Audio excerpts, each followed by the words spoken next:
So, eto na ngayon, nag-start na tayong gumawa ng ganache. So, meron ako ditong 1/2 kilogram or half kilogram. So, dito sa ating video, ipapakita ko sa inyo ang pinaka-basic ng pag-prepare ng isang cake para lagyan na ng fondant. So, this is a very basic. Ito talaga ang gagawin nyo. At sinasuggest ko po talaga sa inyo kung gagawa kayo ng fondant, ang inyong frosting ay ganache. Hindi mga whipped cream or kung anong cream ang ginagamit nyo kasi hindi yun advisable. Pero pwedeng-pwede po ang buttercream. Okay? Pero dito sa atin, since mainit nga tayo, kaya ang isinasuggest ko talaga ay ang ganache. Dito sa ganache na gagamitin natin is water ganache. Dahil half kilo lang nga ito, ang ilalagay ko lang is half cup ng boiled water. Boiling water, I mean. Yung mainit na tubig.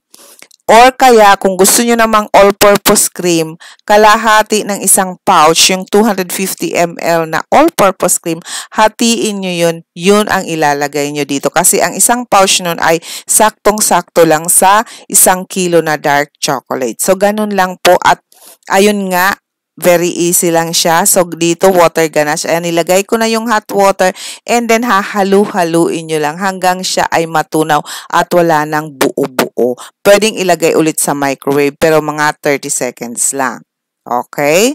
So, ngayon magpe-prepare na tayo dahil na-ready ko na yung ating ganache. Inirest ko na siya kahit 1 oras lang. Pwede na. Kung gusto nyo naman maging set talaga ng mabilis, ilagay nyo sa rep ng mga 10 minutes, then haluin nyo, ilabas nyo, ilagay nyo ulit, halo, lagay. Pero hindi nyo ilalagay na iiwanan nyo doon dahil titigas po yan. So, dito maglalagay ako ng border sa ating cake ng ganache, ng chocolate ganache.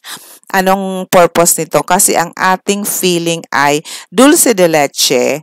So, para hindi siya umawas or tumagas, ayan, lalagyan natin ng ating ganache. O, diba? So, ayan, ganyan ang purpose niyan. And dito, kung makikita nyo, medyo nakaumbok siya, diba? Hindi siya pantay. Ito ay wag nyong gagayahin dahil magkakaroon talaga ito ng epekto sa inyong cake. So, makikita nyo sa susunod na mga clips. So, ayan, naglagay ulit ako at itong ang inilagay ko ay pantay na kasi ayun, nakita nyo? So, hindi nyo nakita na medyo nag-crack. So, ito na, tignan nyo, kung makikita nyo ang cake is parang hindi talaga siya pantay. Yan ang dahilan. So, nilagay ko yan sa ref ng about 20 minutes and then ito magpa-final coating na tayo. So, hindi na maganda start pa man ng ating paggaganache. So, nakikita nyo na pwede nyong habulin yan pero kung tayo ay mga newbie pa lang ay mahihirapan kayong habulin yan and then lalo kung hindi maganda ang ganache natin, hindi rin natin maghahabol yan. At ang isa pa niyan, kung hahabulin nyo yan ay napakaraming ganache ang gagamitin natin. So, kaya be careful, kaya ito pinapakita ko sa inyong video na ito. At least hindi lahat perfect ng paggaganache ang makikita ninyo. Makikita ninyo kung paano rin ang mga may flaws na paglagay ng ganache at isa na nga ito. So, ayan na nga ang nangyari. So, hinahabol ko yan hanggang mapantay ko. So, panay lang ang add natin ng ganache hanggang mawala yung bukol-bukol at saka yung mga uka-uka dyan sa ating cake. So, ito na nga ang purpose nito para malaman nyo at hindi nyo gagawin. Kasi mahirap talagang maghabol katulad niya. No? Parang kukulangin na ako ng ganache. At isa pa nga pala sa sasabihin ko, pag kayo ay nagaganache ng isang cake, wag na wag kayong magsasakto lang ng ganache. Like, for example, sa isang malaking cake, half kilo lang or half kilo lang, wag ganon kasi mamaya kumulang, mahirap na, mas okay na ang sobra kaysa sa kulang, di ba?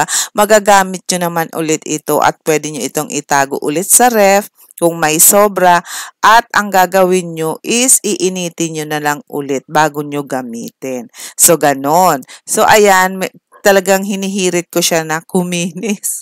Diba? So, pinakinis natin yan hanggang eto na nga maglalagay. Ganyan ang pagkakinis niyan pero hindi ako kumbinsido. So, kuminis din naman at nilagyan ko na nga ng ating fondant. Ang fondant natin ay yung ginamit ko yung suklob method.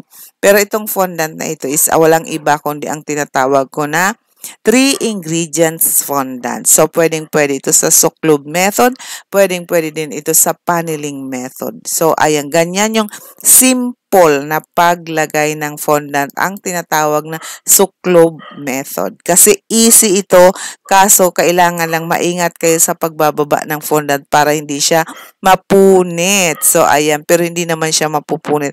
Talagang bibigyan nyo lang talaga sa oras. Kaya kung umpisa pa kayo, maraming pasensya ang gagamitin. So, ito na yung sinasabi ko, nakikita niyo may mga bukol-bukol na hindi maganda. So, ayun, yun ang nagiging epekto ka. Dapat talaga maganda ng pagkaganash nyo para maging maganda rin ang kalalabasan ng inyong cake. So, ayan guys. So, yan ang aking mga tip kung kayo ay newbie pa lang sa pagfo-fondant. So, ayan, kailangan natin ng smoother at hinihirit ko din na ma-smooth talaga. Pero nakikita nyo, nasisilip nyo ba? Ganon. So, ayun na nga. At ito yung kinalabasan ng ating cake. Hindi ko na pinakita sa inyo, ganyan. Marami namang siyang details, kaya naitago natin yung mga. So, yun lang. Thank you.